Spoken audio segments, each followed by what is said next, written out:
Olá! No direito penal existem alguns princípios que funcionam como um verdadeiro escudo, sabe? Eles protegem cada cidadão e garantem que as regras do jogo sejam justas e previsíveis para todo mundo. Hoje a gente vai desvendar os pilares que sustentam a justiça criminal aqui no Brasil e entender por que eles são tão essenciais. Vamos começar com uma provocação para a gente pensar junto. Imagina só, hoje uma pessoa faz algo totalmente permitido, normal. Na semana que vem, uma nova lei transforma exatamente aquilo em crime. E de repente essa pessoa poderia ser processada? Seria uma bagunça, um verdadeiro caos, não é mesmo? Pois é justamente para evitar essa insegurança jurídica que existem os princípios fundamentais do direito penal. E a resposta para essa pergunta toda está num conceito central, o princípio da legalidade.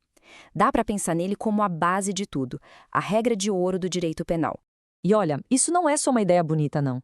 Tá lá, gravado na nossa Constituição Federal. Esse artigo é a garantia máxima de que ninguém vai ser pego de surpresa. A regra precisa existir, precisa ser clara e, mais importante, precisa ser anterior ao fato. Simples assim.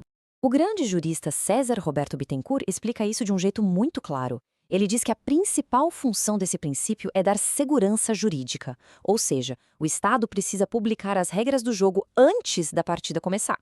Assim, todo mundo sabe o que pode e o que não pode fazer. E para esse grande princípio da legalidade ficar de pé, ele se apoia em duas colunas, dois subprincípios. Pensa neles como as duas pernas da legalidade, a reserva legal e a anterioridade da lei penal. Vamos ver agora como cada uma delas funciona na prática.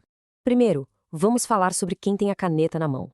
Afinal de contas, quem tem o poder de criar uma lei que define um crime no Brasil? A resposta para isso está no princípio da reserva legal. O ponto-chave aqui é o seguinte: a criação de crimes é um assunto tão sério, mas tão sério, que foi reservado exclusivamente para a lei no seu sentido mais estrito. Isso quer dizer, uma lei votada e aprovada pelo Congresso Nacional. É como se a Liga Oficial do Campeonato fosse a única que pudesse escrever as regras do esporte, e não o juiz no meio do jogo. E a diferença é gritante. Apenas a lei formal, aquela que vem dos nossos representantes eleitos, tem esse poder. Medidas provisórias, decretos do presidente, portarias de ministérios, nada disso pode criar crimes. Essa regra é uma proteção fundamental para a liberdade de todos. E as consequências práticas disso são gigantescas. Primeiro, a lei não pode ser vaga, genérica. Não dá para ter uma lei que pune quem atenta contra os bons costumes, por exemplo. O que exatamente isso significa? Ninguém sabe. A conduta criminosa precisa ser descrita com o máximo de precisão. E, muito importante, um juiz não pode usar uma analogia para punir alguém por um ato que é só parecido com um crime, mas que não está lá, escrito na lei. Certo, então já entendemos quem pode criar a lei. Mas e o quando? Não basta que a regra seja criada pela autoridade certa, ela também precisa existir no momento certo. E é aqui que entra o princípio da anterioridade. Esse exemplo prático deixa tudo muito claro. Vamos lá. Pedro dirigiu alcoolizado no dia 20 de maio, quando isso era só uma infração de trânsito que dava multa.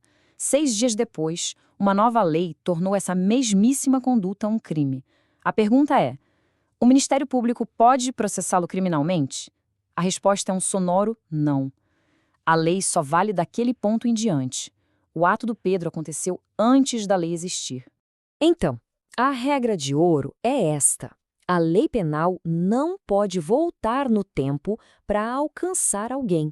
Ela sempre olha para o futuro. Essa é a essência do princípio da anterioridade, que a gente também chama de irretroatividade da lei penal.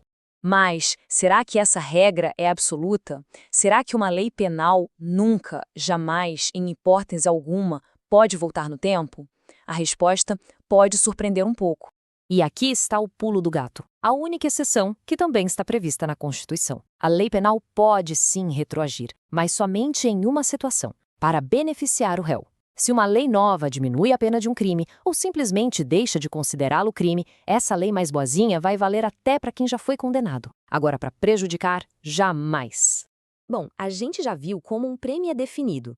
Mas e a punição? O direito penal também se preocupa em garantir que a pena seja justa e adaptada a cada caso específico. É o que chamamos de princípio da individualização da pena.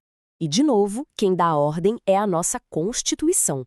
Ela não diz só qual é a pena, mas exige que a lei crie todo um sistema para que essa pena seja individualizada, ou seja, feita sob medida para cada pessoa.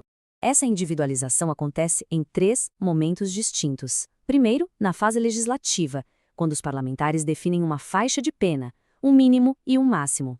Depois, na fase judicial, o juiz analisa o caso concreto e fixa a pena dentro dessa faixa. E, por fim, até mesmo durante o cumprimento da pena, ela continua sendo ajustada com base no mérito de cada um. E talvez o aspecto mais fundamental e humano disso tudo seja este: a pena é pessoal e intransferível. A responsabilidade por um crime não pode passar para os filhos, para o cônjuge, para ninguém. A punição é exclusiva de quem cometeu o ato. Então, para a gente amarrar tudo, esses pilares constroem um sistema justo e previsível. A lei precisa ser clara e existir antes do fato. Somente o poder legislativo pode criar crimes, e a lei nunca pode voltar no tempo para prejudicar alguém, só para beneficiar. Por fim, a pena é sempre ajustada, feita sob medida para cada indivíduo. Todos esses princípios formam um escudo poderoso para a nossa liberdade. A questão que fica no ar, para a gente refletir, é: em uma sociedade que muda o tempo todo, o que é preciso fazer para garantir que esse escudo permaneça sempre forte, protegendo a todos nós?